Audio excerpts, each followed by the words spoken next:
to you on this day. With faith, we kneel down to pray. Wash us from our guilt and free us from our sins. Teach us to love you, O Lord. We open our hearts and we praise you, Lord. By your cross you saved the world. Forgive us our sins, have mercy on us. Teach us to love you, O Lord. Sa ngalan ng Ama, ng Anak at ng Espiritu Santo, Amen. sumainyo ang Panginoon. At sumaiyo rin. Mga kapatid, ano ang uhaw ng buhay mo? Ano ang dinanais mo na mapasa iyo? Alam ko, ang iba sa inyo, ninanais ang uhaw nila ay pera para mabayaran na ang mga utang. May nauuhaw na magbago na ang kanilang mga asawa para sumaya-saya ang kanilang pamilya. May nauuhaw sa kagalingan, sa kalusugan dahil may sakit sila para naman magawa nila yung dati nilang ginagawa. May nauuhaw din na magtagumpay na dahil sila ay nalulungkot sa kanilang pagkabigo. At ngayon sa mundo natin, uhaw tayo sa kapayapaan. Ang ating mundo na nasisira dahil sa gera, napakaraming inosenteng namamatay, at maraming mas nahihirapan dahil sa tumataas na krudo. Kapatid, ang tanging makakapagpuno, makakapawi ng uhaw natin, walang iba kundi ang Diyos. Kaya naman tayo bumabalik sa banal na misang ito. Kinikilala natin na mga bagay na mundong ito ay lumilipas. Minsan kahit na mahawakan natin, mapasa atin, hindi pa rin tayo pinupuno. Dahil ang tanging makakapagpuno sa atin ay ang grasya at biyaya ng Panginoon. Aminin natin ang mga pagkakataon na kung saan nakalimutan natin siya. Tayo magpakumbaba. Hilingin natin muli ang kanyang awa para tayo makitang karapat-dapat. Minsan pa makatanggap sa mga banal na misteryo.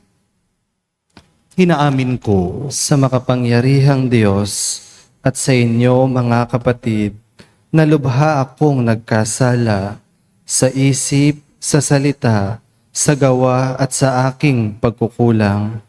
Kaya isinasamo ko sa mahal na Birheng Maria, sa lahat ng mga anghel at mga banal, at sa inyo mga kapatid, na ako'y ipanalangin sa Panginoong ating Diyos. kawan tayo na makapangyarihang Diyos.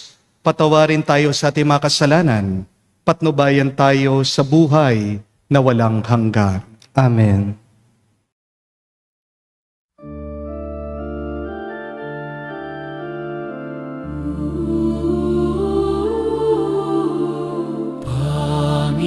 Panginoon, maata.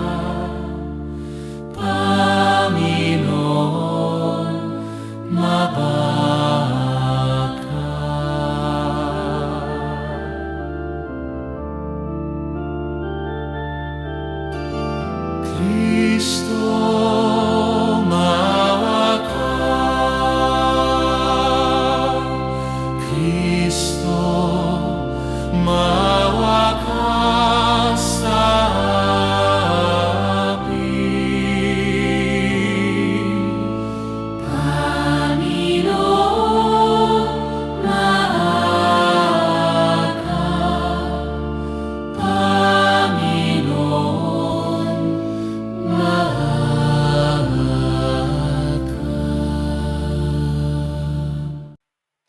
Manalangin tayo. Ama naming makapangyarihan, ikaw ang maibigin at butihin sa tanan. Tinuturo mo na ang lunas sa kasalanan ay nasa kusang pagpapakasakit, pagdalangin at pagmamalasakit. Tungayan mo ang aming pag-amin sa nagawang pagsuway upang sa pagpapatira pa ng aming budhi sa iyong harapan, kami lagi mong maibangon dahil sa iyong pag-ibig na tapat. Sa pamagitan ni Jesucristo, kasama ng Espiritu Santo, magpa sa walang hanggan. Amen.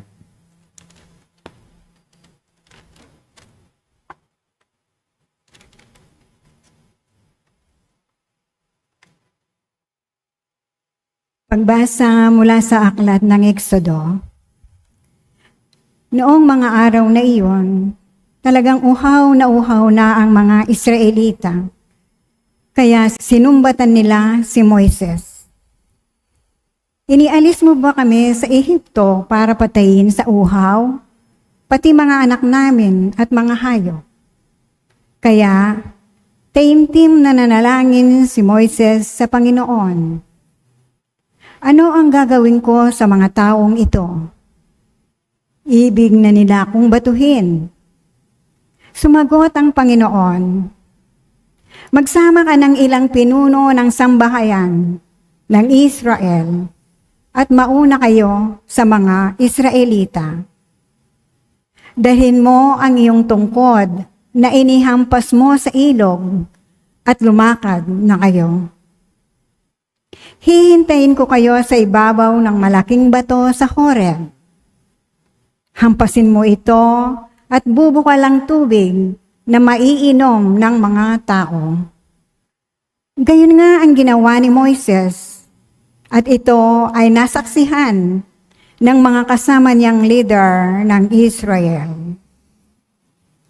Ang lugar na iyon ay pinangalanan nilang Masa at Meriba, dahil dooy nagtalo-talo ang mga Israelita at sinubok nila ang Panginoon. Ang pinagtalunan nila ay kung pinapatnubayan sila ng Panginoon o hindi. Ang salita ng Diyos. Salamat sa Diyos. Panginooy iyong dinggin, huwag niyo siyang salungatin. Panginooy inyong dinggin, huwag niyo siyang salungatin. Tayo ay lumapit sa ating Panginoon, siya ay awitan. Ating papurihan ng batong kublihan nati kalakasan. Tayo ay lumapit sa kanyang harapan na may pasalamat. Siya ay purihin ng mga awiting may tuwa at galak. Panginooy inyong dinggin, huwag niyo siyang salungatin. Tayo ay lumapit sa kanya'y sumamba at magbigay galang. Lumuhod sa harap nitong Panginoon sa ati lumalang. Siya ang ating Diyos, tayo ay kalinga niyang mga hirang. Mga tupa tayong inaalagaan. Panginooy inyong dinggin, huwag niyo siyang salungatin. Ang kanyang salita ay ating pakinggan. Iyang inyong puso'y huwag patigasin.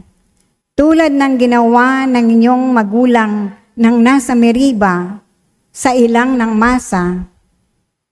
Ako ay tinukso. Doon ay sinubok ng iyong magulang. Bagamat nakita ang aking ginawang sila'y nakinabang. Panginooy inyong dinggin, huwag niyo siyang salungatin.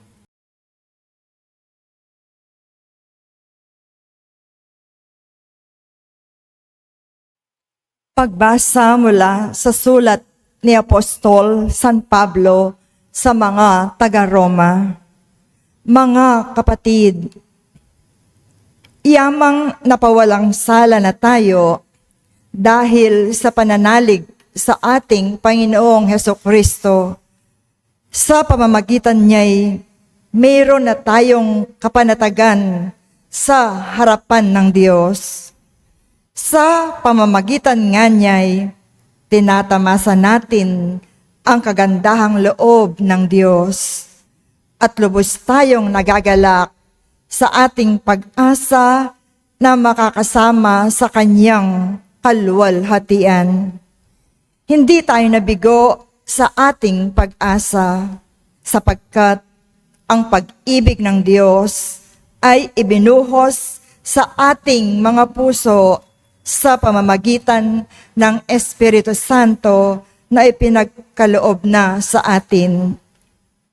Sapagkat noong tayo'y may hina pa, namatay si Kristo sa takdang panahon para sa mga makasalanan. Mahirap mangyaring ialay ni numan ang kanyang buhay alang-alang sa isang taong matuwid. Bagamat maaring may mga has na gumawa nito alang-alang sa isang mabuting tao. Ngunit ipinadama ng Diyos ang kanyang pag-ibig sa atin nang mamatay si Kristo para sa atin noong tayo'y makasalanan pa. Ang salita ng Diyos. Salamat sa Diyos.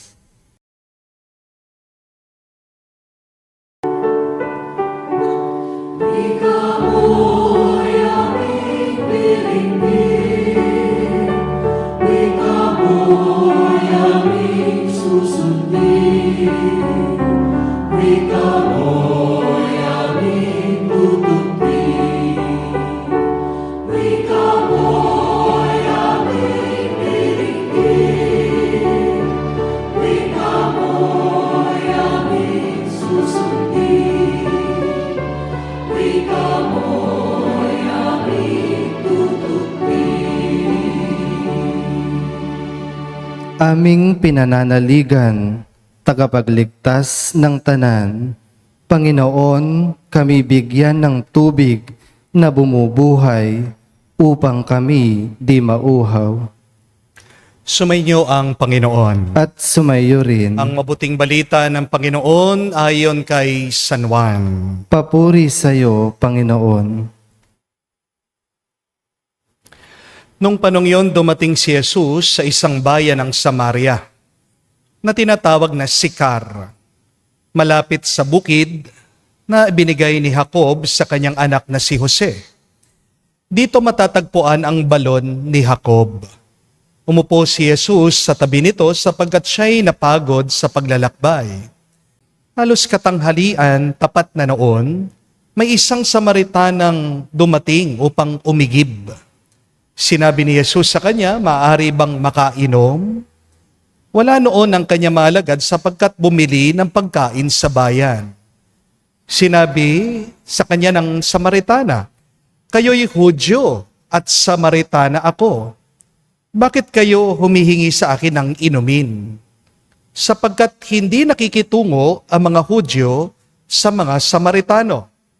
Sumagot si Jesus, kung alam lamang ninyo kung ano ang pinagkakaloob ng Diyos at kung sino itong humihingi sa inyo ng inumin, marahil ay kayo ay hihingi sa Kanya at kayo na may bibigyan niya ng tubig na nagbibigay buhay.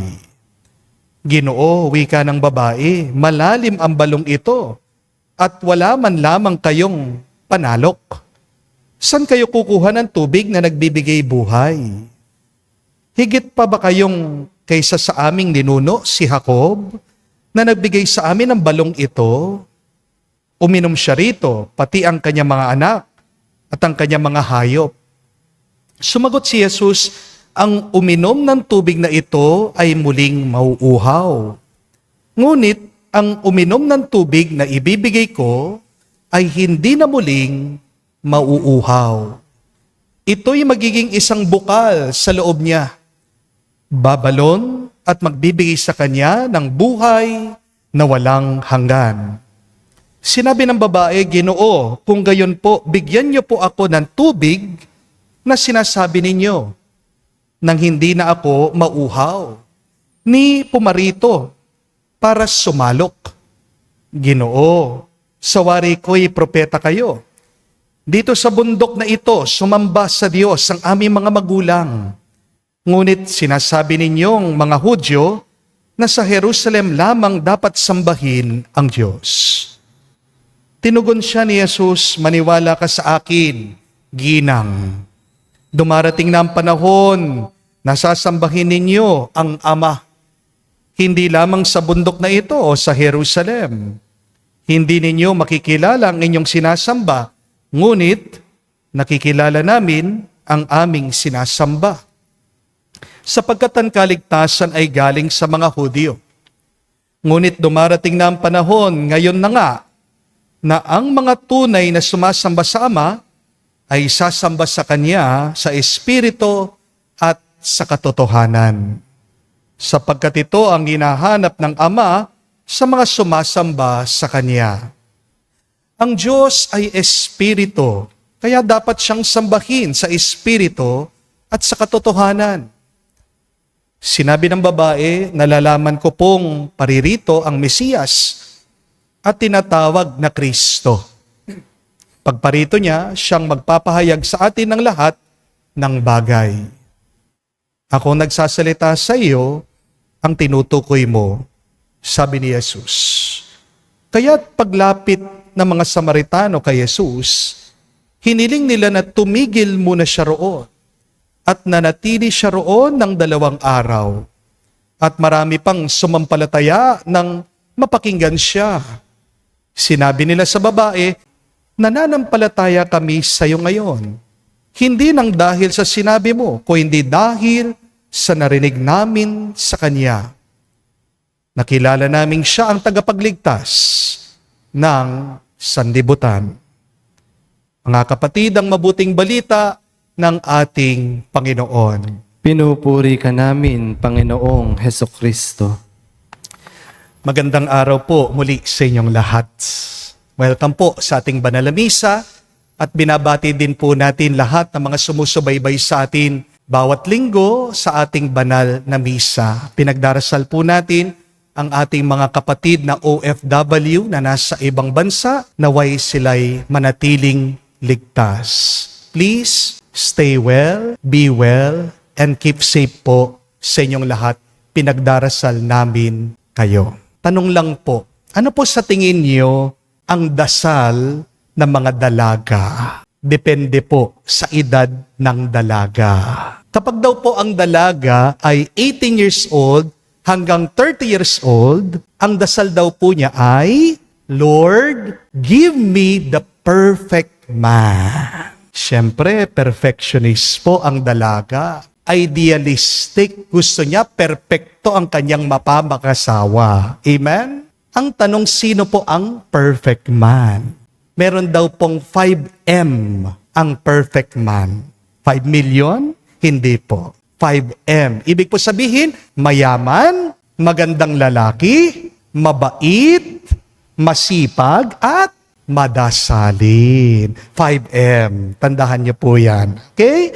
Ang tanong po, meron pa po bang perfect man ngayon? Meron po o wala? Meron po. Nasaan sila? Nagpari lang nga. Di po ba? Yan nga po, ang dami po nanunukso sa aming mga pari.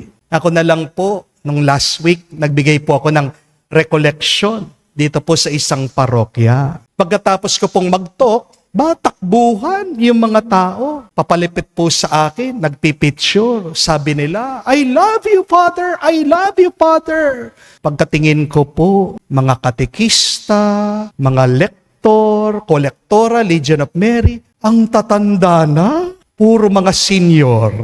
Wala pong perfect man. Dahil taken na sila ni Lord. Amen?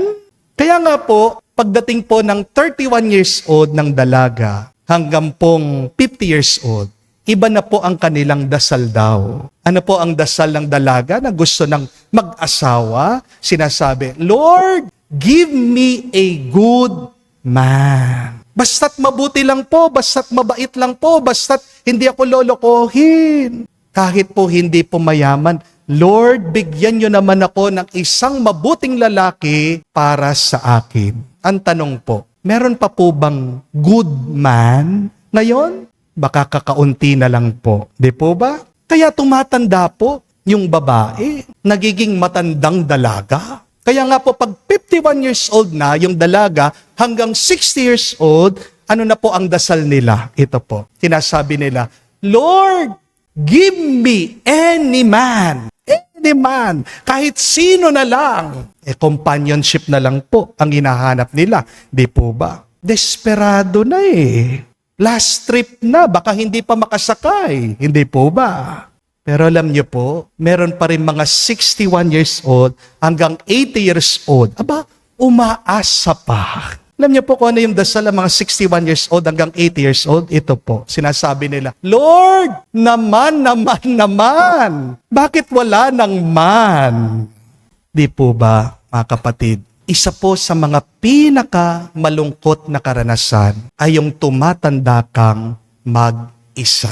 Amen? Kaya nga, di bali na maliit ang bahay mo, konti ang pera mo, simple lang ang pamumuhay mo, basta't meron kang kasama, katuwang sa iyong buhay, maayos at masaya ang relasyon mo. Amen? Kasi kahit na gaano po kalaki ang bahay mo, kung puro naman sigawan sa loob, parang ikaw ay nasa impyerno. Kasi kahit na pagkasarap-sarap ng pagkain mo, kung wala naman nag-uusap sa pamilya, mapait pa rin ang lasa. Amen? At kahit na gaano karami ang pera mo, kung mag-isa ka lang sa buhay, malungkot pa rin ang puso mo. Kaya ang ganda po nung kasabihan, sabi, the quality of your life depends on the quality of your relationships.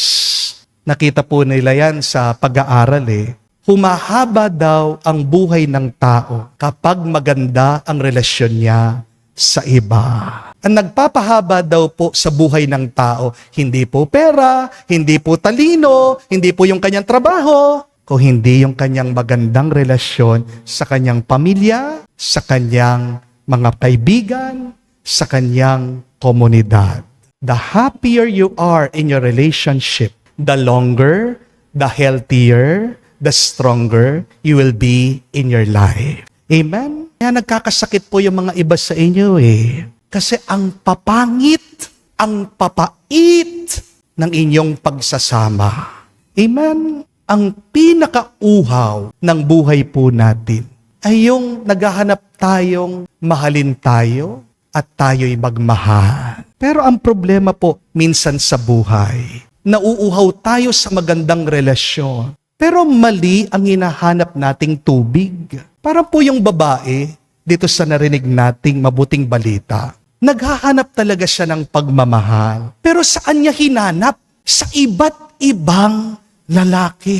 Di niyo po napansin, binulgar siya ng ating Panginoong Jesucristo, nakailan siyang lalaki sa buhay niya. Hindi lang po iisa, hindi lang po dadalawa, naka-anim na siya. Pero kahit po 6 na yung mga lalaking dumaan sa buhay niya, hindi pa rin siya masaya. At ano po ang tanda na miserable, malungkot ang babaeng ito, ang Samaritanang ito? Umiigib daw siya ng tubig tanghaling tapat. Pagkainit-init dun siya lumabas para kumuha ng tubig sa balon. Kasi po baka hindi nyo alam, sa kultura po ng mga Hudyo, Samaritano, ng mga panahon ni Jesus, ang mga babae, kumukuha lang po sila ng tubig kapag umaga. Kasi pag umaga, hindi po mainit.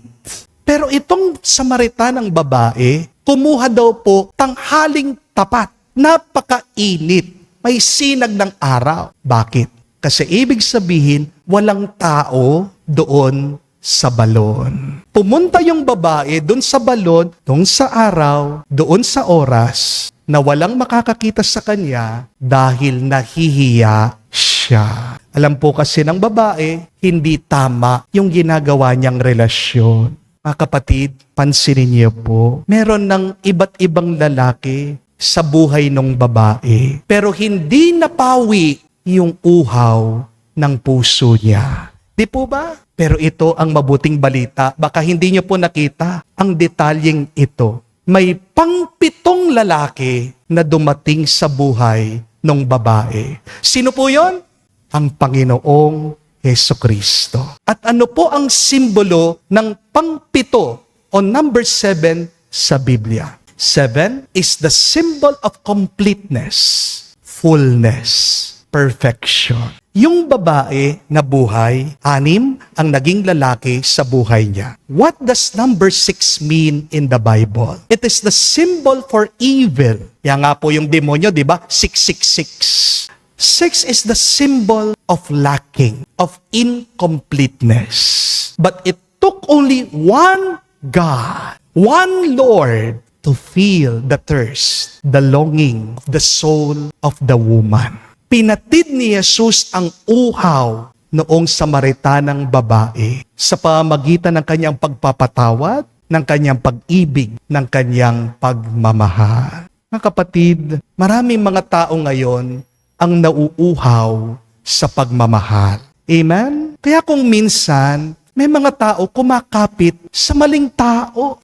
Merong mga tao nananatili, nagtitiis sa mga toxic relationship. Merong mga tao nagpapakamatay, nagtatrabaho, inaakala kapag ako'y nagkaroon ng pera, tatanggapin ako, mamahalin ako, pero hindi naman.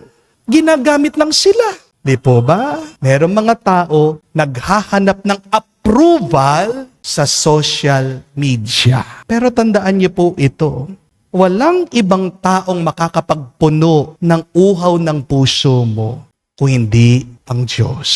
Amen? Kaya nga po, sabi ng ating Panginoong Hesukristo, whoever drinks the water that I shall give will never thirst. Mga kapatid, kapag ang Diyos ang pinanggalingan ng pagmamahal, doon nagiging masaya ang relasyon. Payapa ang pamilya mo at nagiging makabuluhan ang iyong mga araw. Kaya napakagandang tanungin po ang ating sarili. Ano ba talaga ang hinahanap at inaasam ko? Ano ba talaga ang uhaw ng aking puso? Kaya po mga babae, tanong ko lang po sa inyo ito. Ano pong hinahanap nyo, kayo po mga misis, sa inyong mga mister? Di po ba simple lang ang hinahanap nyo sa mga lalaki, sa inyong mga asawa, sa inyong mga mister? Yung mahalin lang nila kayo. Yung pahalagan lang kayo. Yung paglaban lang nila kayo. Yung ingatan lang nila kayo. Amen? Hindi naman po naghahanap ng perpektong lalaki ang mga babae. Naiintindihan po nila yun. Wala naman pong perpektong tao sa mundo. Hindi naman po kailangan ng babae sobrang yaman, sobrang gwapo, kamukha ng mga artista. Kadalasan, ang gusto lang talaga ng mga babae ay yung lalaking marunong at tunay na magmahal. Amen? Yung hindi ka iiwanan kapag mahirap na ang buhay. Yung hindi ka niya ipagpapalit kapag meron ng problema. Yung hindi ka niya sasaktan kahit nagalit na siya. Amen? Amen. Mga kapatid, simple lang po ang puso ng mga babae. Gusto lang naman nilang maramdaman na mahal sila.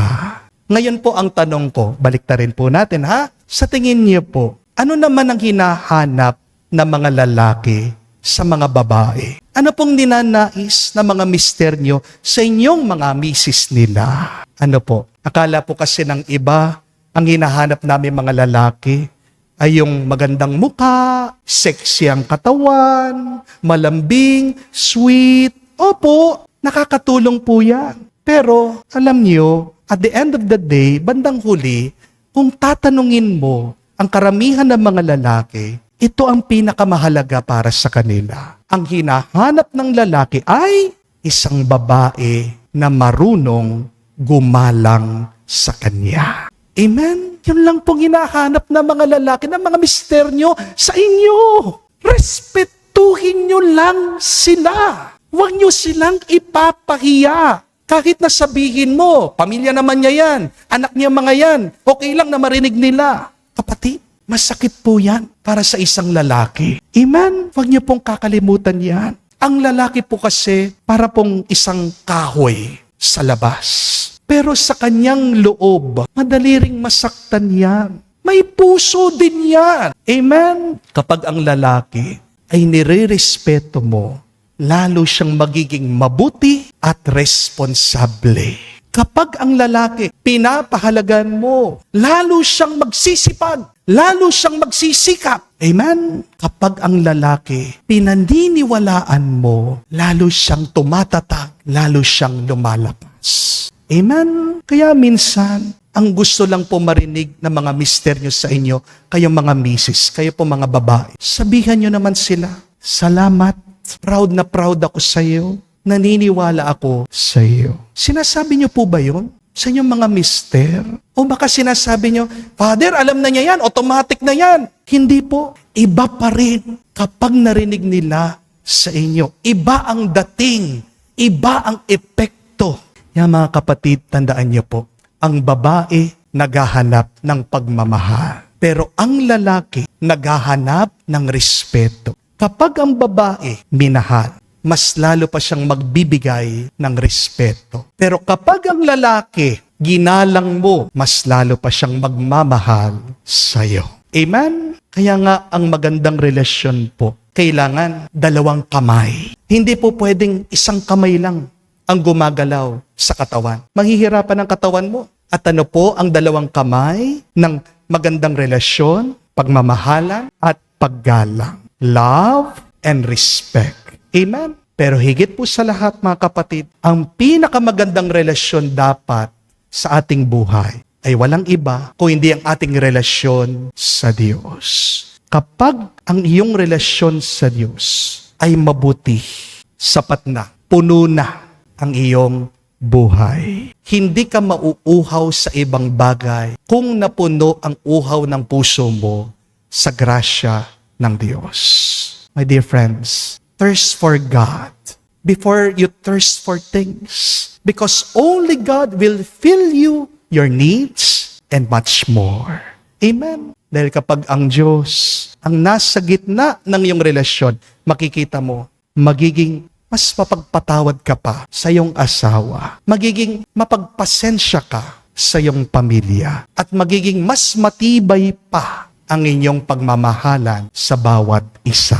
Kaya tandaan po natin, ang relasyon na wala ang Diyos sa iyong puso ay madaling masira. Napapansin ko po yan. Dami pong pumupunta sa akin, nagpapa-counseling. At tinatanong ko po, number 1, kasal ba kayo sa simbahan? At ang dami po, 70%, kasal sila sa civil, hindi po sa simbahan. Kaya sinasabi ko, kaya pala kayo'y nahihirapan kasi kulang kayo sa basbas ng Diyos. Ang relasyon na wala ang Diyos, mahina. Kung gusto nyong lumakas, tumatag ang relasyon nyo, hanapin nyo palagi ang Diyos. Amen? Meron pong isang bumisita dito po sa parokya. Isa pong matanda. Pagkayaman-yaman po itong matandang nanay. Pero kahit na sa sobrang dami po na kanyang pera, hindi po siya masaya. Binuksan po niya sa akin, kinekwento niya ang kanyang problema. Sabi niya, Father, nag-away kami nung aking kapatid. Dahil lang po sa santo. Kasi meron po kaming puon, meron kaming santo.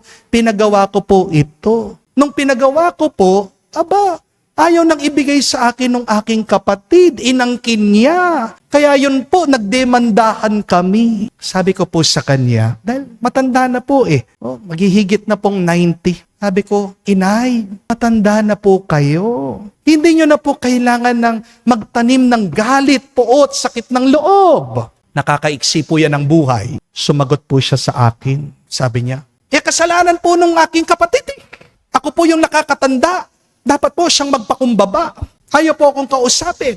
Nakakalungkot po, no? Bakit? Una, malapit siya sa simbahan, pero malayo naman siya sa kanyang kapatid. Pangalawa, bakit nakakalungkot? Marami ngang pera, pero hindi naman nakaganda ang pera sa pagsasama. Kaya napaisip po ako ito po yung aral. Hindi ibig sabihin, ikaw ay taong simbahan, tao ka na ring marunong magmahal. Amen? Being a churchgoer does not automatically make you a loving person. Pangalawa, hindi rin po ibig sabihin marami kang pera na gumaganda na at sumasaya ang iyong pamilya. Amen? Pero mga kapatid, sa gitna ng mga malungkot na kwentong nangyayari sa ating mga relasyon, ito po ang mabuting balita. May pag-asa pa rin. Dahil walang ibang makakapagbigay ng tunay na lunas ng problema ng ating mga puso't ugnayan. Walang iba kung hindi ang Diyos. Na dumadating daw siya bilang isang buhay na tubig. Jesus is the living water. At bilang tubig, ano ang kanyang magagawa? Mapapalamig niya ang mga mainit na ulo. Mapapatahimik niya ang mga pusong puno ng galit. At mapapawi niya ang uhaw ng mga kaluluwang pagod at sugatan. Ang ating Diyos ang tubig na nagbabago sa ating buhay. Ang Diyos ang ating tubig na nagpapatubo ng kabanalan sa isang kaluluwa na tuyo sa kasalanan. Ganda po, no? Kaya nga, mga kapatid, yung uhaw ng puso mo, hindi niya kailangan ng pera, ng gamit, kapangyarihan, o kasikatan. Hindi yan ang sagot. Si Jesus, sapat na. God is enough. May that be your prayer today. God is enough for me. Jesus is enough for us. Wag po kayong hihingi ng perfect life. Ang hingi nyo lang po ay ang ating Panginoong Hesukristo. Dahil kapag si Jesus ang nasa puso mo, mapapawi ang lahat ng uhaw ng iyong kaluluwa at loob. At kapag lumakas ka, napawi ang uhaw, pagod ng iyong puso, magkakaroon ka ng panibagong buhay. Ikaw ay makakapagmahal muli at gagawin kang daan ng Diyos. Parang ibang tao ang mundong ito ay mapuno ng tuwa, kapayapaan at pagpapala. Amen. Tumayo po tayo, pahayag po natin ang ating pananampalataya, ating sabihin, sumasampalataya ako sa Diyos amang makapangyarihan sa lahat na may gawa ng langit at lupa. Sumasampalataya naman ako kay Jesucristong iisang anak ng Diyos, Panginoon nating lahat. Nagkatawang tao siya, lalang ng Espiritu Santo, ipinanganak ni Santa Mariang Birhen, pinagpakasakit ni Poncio Pilato, ipinako sa krus, namatay, inilibing, nanaog sa kinaroroonan ng mga yumao, nang may ikatlong araw, nabuhay na mag-uli, umakyat sa langit, naluluklok sa kanan ng Diyos amang makapangyarihan sa lahat. Doon magmumulat paririto at maghukom sa mga nabubuhay at nangamatay na tao. Sumasampalataya naman ako sa Diyos Espiritu Santo, sa banal na simbahang katolika, sa kasamahan ng mga banal, sa kapatawaran ng mga kasalanan, sa pagkabuhay na muli ng mga nangamatay na tao, at sa buhay na walang hanggan. Amen. Ialay natin ngayon sa Diyos ang ating mga dasal at panalangin. Tayo'y manalig sa Kanya na alam niya ang lahat ng ating pangangailangan at pagkakalooban niya tayo higit pa sa ating hinihiling. Ating sabihin, Panginoon, dinggin mo kami. Panginoon, dinggin mo kami. Para sa buong simbahang banal, sa pakikipag-isa niya sa Panginoon, ngunit nangangailangan ng pagbabalik loob dahil sa pagkakasala ng kanyang mga kaanib. Nawa sa paggunita ng pagbabagong anyo ni Jesus, siya'y magsikap, magpakahusay para sa ikabubuti ng sangkatauhan. Manalangin tayo. Panginoon, dinggin mo kami. Para sa Santo Papa at sa lahat nating pinuno, nawa magtamo sila ng pagbabagong anyo ni Jesus nang kailangan nilang lakas para harapin ang mga kahirapan sa kanilang misyon. Manalangin tayo. Panginoon, dinggin mo kami. Para sa mga nag-aalinlangan o nagtatatwa sa kadakila at kabanalan ni Kristo, nawa mapaniwala sila ng salaysay ng pagbabagong anyo na si Jesus ay Diyos na totoo at taong totoo, manalangin tayo. Panginoon, dinggin mo kami. Sa katahimikan po ng ating puso, banggitin natin sa Diyos ang ating mga personal na pangangailangan. Panginoong Diyos, tulungan mo kami sa aming pang-araw-araw na buhay sa pagdaan namin sa mga pagsubok ng aming nararanasan. Punuin mo kami sa iyong banal na Espiritu, palakasin kami sa gitna ng mga tukso. Naway, ikaw ay maging gabay namin ngayon at magpa sa walang hanggan. Amen.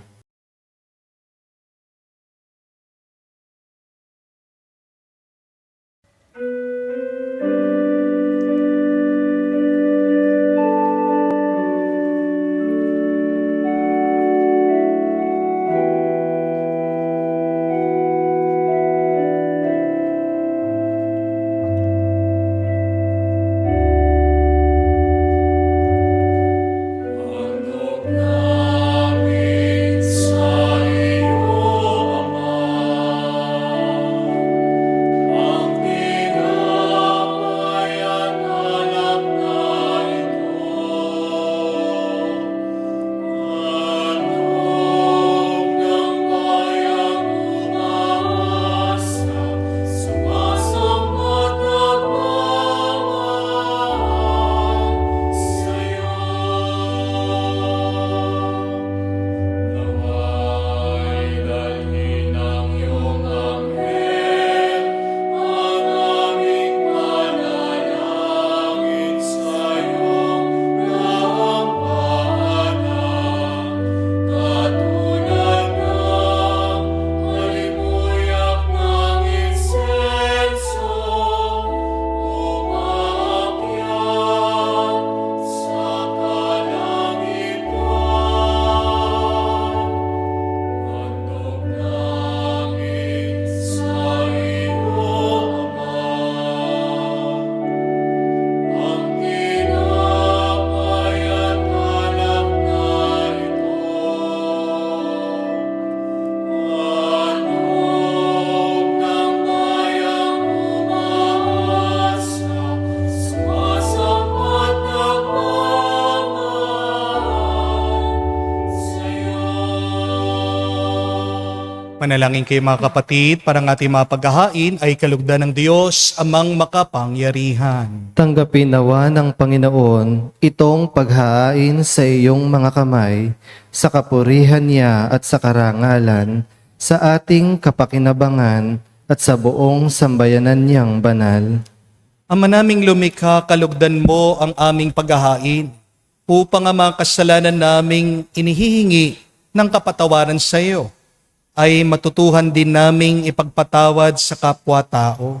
Sa pamagitan ni Jesucristo kasama ng Espiritu Santo, magpa sa walang hanggan. Amen. Sumainyo ang Panginoon. At sumaiyo rin, Itaas sa Diyos sa inyong mga puso at diwa. itinaas na namin sa Panginoon. Pasalamatan natin ang Panginoong ating Diyos. Marapat na siya ay pasalamatan. Ama naming makapangyarihan, tunay nga marapat ikaw ang aming pasalamatan.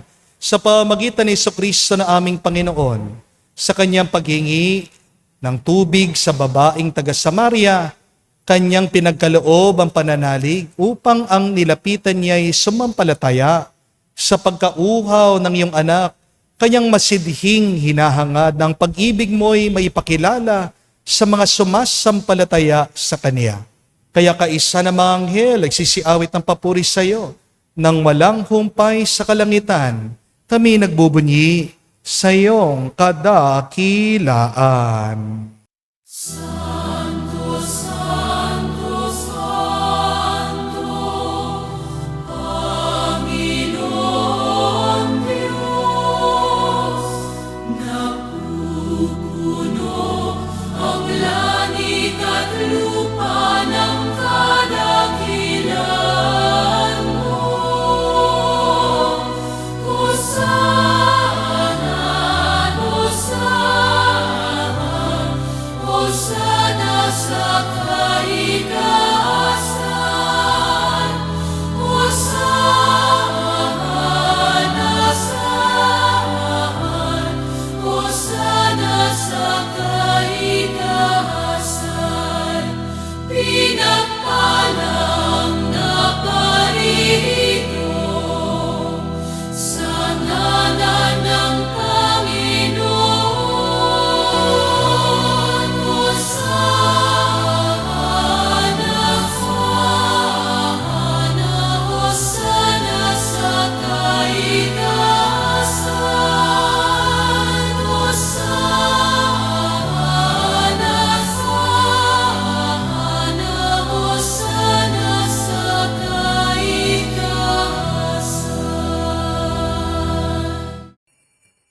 Ama naming banal, ikaw ang bukal ng tanang kabanalan.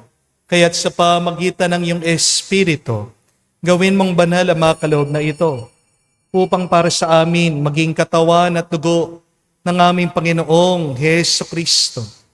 Bago niya pinagtiis ang kusang loob na maging handog, hinawakan niyang tinapay, pinasalamatan kanya, pinaghati-hati niya iyon, inabot sa kanya malagad at sinabi, tanggapin ninyong lahat ito at kanin.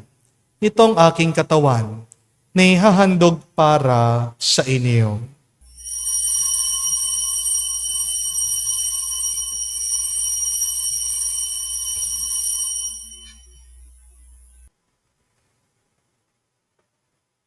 Gayon din naman na matapos ang hapunan, hinawakan niyang kalis. Muli kanyang pinasalamatan. Nabot niyang kalis sa kanya malagad at sinabi, tanggapin ninyong lahat ito at inumin. Ito ang kalis ng aking dugo, ng bago at walang hanggan tipan. Ang aking dugo na ibubuhos para sa inyo at para sa lahat, sa ipagpapatawad ng mga kasalanan. Gawin ninyo ito sa pag-alaala sa akin.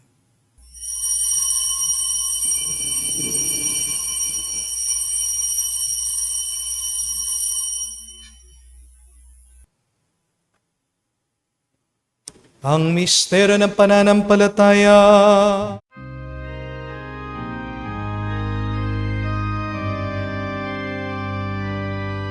Si Kristo'y namatay, si Kristo ay nabuhay, si Kristo'y babalik sa wakas ng panahon.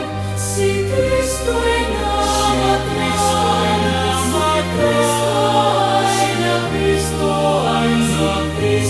babalik sa wakas ng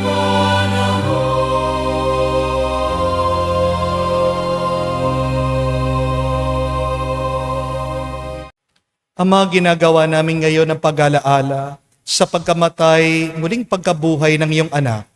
Kaya tinialay namin sa iyo ang tinapay na nagbibigay buhay at ang kalis na nagkakaloob ng kaligtasan. Kami nagpapasalamat dahil kami yung minarapat na tumayo sa harap mo para maglingkod sa iyo. Sinasamo namin kami magsalo-salo sa katawan at dugo ni Kristo ay mabuklod sa pagkakaisa sa pamagitan ng Espiritu Santo. Amalingapin mong yung simbahan, laganap sa buong daigdig. Puspusin mo kami sa pag-ibig. Kaisa ni Leon ang aming Santo Papa, si Florentino aming Arsobispo, at ng Tanang Kaparian. Alalahanin mo rin ang aming mga kapatid na nahimlay may pag-asang sila'y muling mabubuhay. Gayon din naman lahat ng mga pumanaw. Kawan mo sila't patuloyin sa iyong kaliwanagan. Kawan mo at pagindapatin kaming lahat, makasalo sa iyong buhay na walang wakas. Kaisa na mahal na Birhen Maria, Ina ng Diyos. Kaisa ni San Jose, ang kanyang malwalhating esposo. Kaisa na mga apostol, lahat ng mga banal, na namuhay dito sa daigdig na kalugod-lugod sa iyo. May pagdiwang nawa namin ang pagpupuri sa ikararangal mo sa pamagitan ng iyong anak, aming Panginoong Heso Kristo.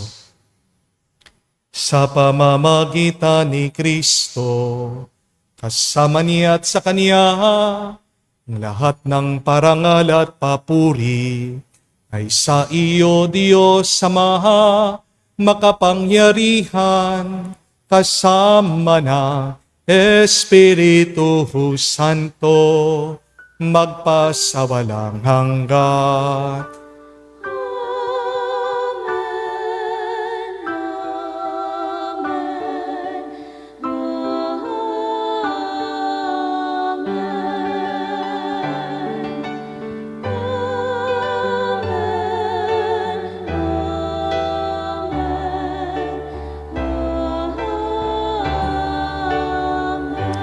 Sa nakagaling na utos sa turo ni Jesus sa Panginoon natin at Diyos, ipahayag natin ng lakas, loob.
Hinihiling namin kami adya sa lahat na masama, pagkalooban ng kapayapaan araw-araw, ligtas sa kasalanan, ilayo sa lahat ng kapamakan.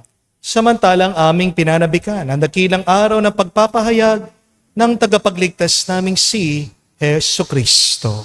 Sapagkat iyo ang kaharian at ang kapangyarihan at ang kapurihan magpakailanman. Amen. Panginoong Yesu Kristo, sinabi mo sa iyong mga apostol, kapayapaan ang iniwang ko sa inyo, ang aking kapayapaan binibigay ko sa inyo. Tunghayan mo ang aming pananampalataya at huwag ang aming pagkakasala. Pagkalooban mo kami ng kapayapaan at pagkakaisa, ayon sa iyong kalooban, kasama ng Espiritu Santo, magpa sa walang hanggan. Amen. Kapayapaan ng Panginoon ay laging sumainyo. At sumayo rin. Magbigayan po tayo ng kapayapaan sa bawat isa. Peace with you po, kapayapaan po sa inyong lahat.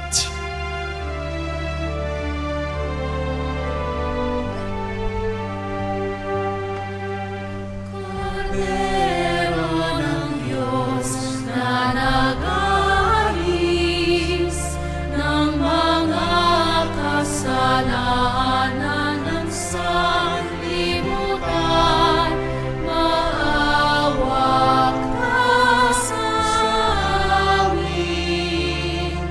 Maawa ka sa amin. Cordero ng Diyos na nag-aalis ng mga kasalanan ng sanlibutan, maawa ka sa amin. Maawa ka sa amin. Cordero ng Diyos na nag-aalis ng mga kasalanan ng sanlibutan, ipagkaloob mo sa amin ang kapayapaan. Mga kapatid, naririto ang ating Panginoong Yesu Kristo, ang Kordero ng Diyos. Siya nag-aalis sa mga kasalanan ng sanlibutan. Mapalad tayong lumalapit sa piging ng Kordero. Panginoon, hindi ako karapat-dapat na magpatuloy sa iyo, ngunit sa isang salita mo lamang ay gagaling na ako.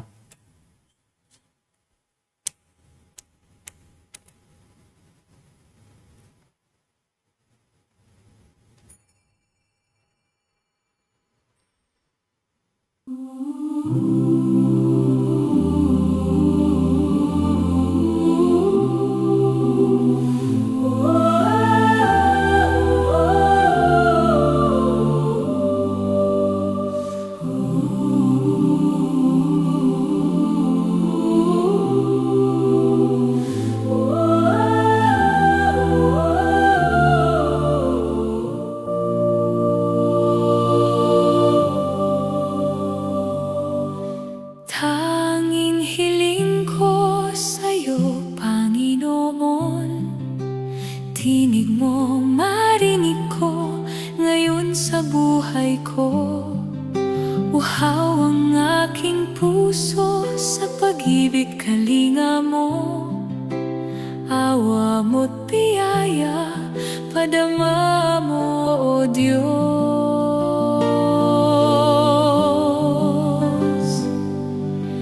Tanging hiling ko sa'yo, Panginoon, mukha mo ay makita ko sa likha mong mundo. Hawakan aking puso, baguhin mo ako. Sabihin mong kagustuhan mo maging gabay ng buhay ko. Hanap-hanap ka sa mga ulap at tala, di ko malay nandito, buhay pala ang Diyos. Hakita mo ang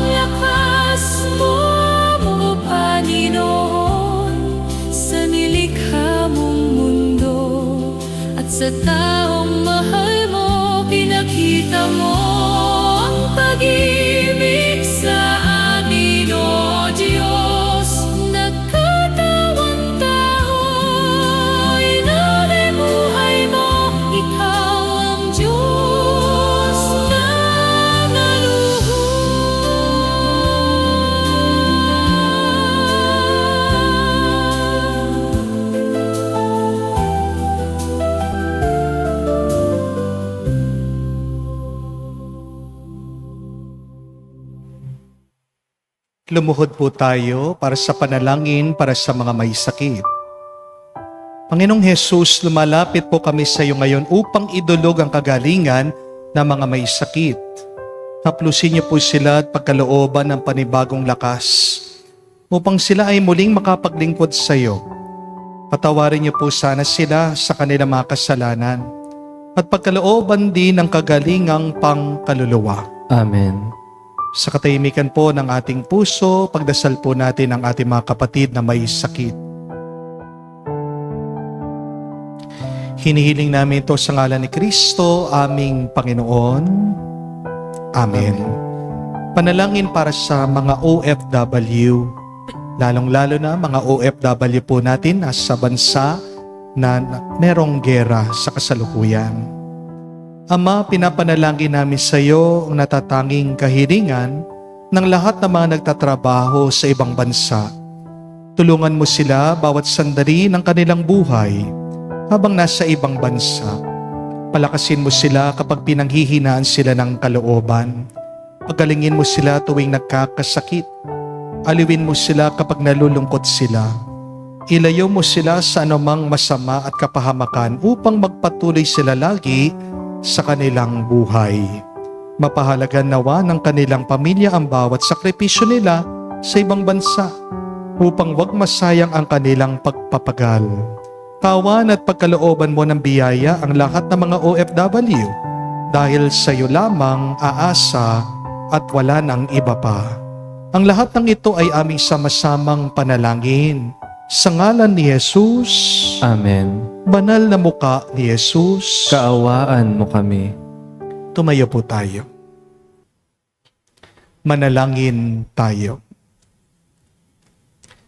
Ama naming mapagmahal, sa pakikinabang namin sa iyong banal na piging, pinagsalu-saluhan namin ang bigay mong pagkain.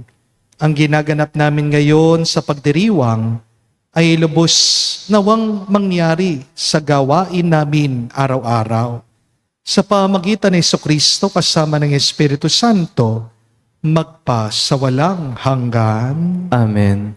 Ang bilang po na 6 o 6 ay simbolo po ng kakulangan. It is incompleteness. Pero ang pang-7 ay ang pagkabuo. May 6 na lalaking dumaan sa buhay ng babae. At ang kwento ng babae na Samaritana ay kwento po nating lahat. Tayo din madalas, meron tayong mga 6 na lalaki sa ating buhay. O 6 na inaakala nating magpupuno sa ating puso at kaluluwa. Pero naway maalaala natin ang mabuting balita na ang pang-7 lalaki na dumating sa buhay niya, siya nagpuno sa uhaw ng kanyang kaluluwa. Only Jesus can quench your thirst. Only God is enough. Magandang pagnilayan po ito. Ano yung 6 na mga lalaki o mga bagay na pinampapalit ko minsan sa Diyos, inaakala ko, yan ang magpupuno sa akin ng tuwa, sa akin ng saya. Ilista niyo po yan. Gawin niyo pong subject, topic ng inyong confession. Yan yung 6 na Diyos-Diyosan mo. 6 na idols mo. Naway, huwag niyo pong palampasin ang Kwaresma na hindi kayo makapagkumpisal. Go to confession and confess to God, to the priest, this 6 that you have replaced God for. At pagkatapos mo magkumpisal, araw-araw, sabihin mo, God is enough. Jesus is enough. Hayaan mong yan ang magpalakas sa iyo para pagpatuloy mo ang mission mo dito sa mundo na may tuwa at may saya. Sumainyo ang Panginoon. At sumayo rin. At kayo po ay basbasan ng Diyos, makapangyarihan sa lahat. Sa ngalan ng Ama, ng Anak, ng Espiritu Santo. Amen. Ang ating misa ay natapos na. Pumayo kayo sa kapayapaan ni Kristo. Salamat sa Diyos.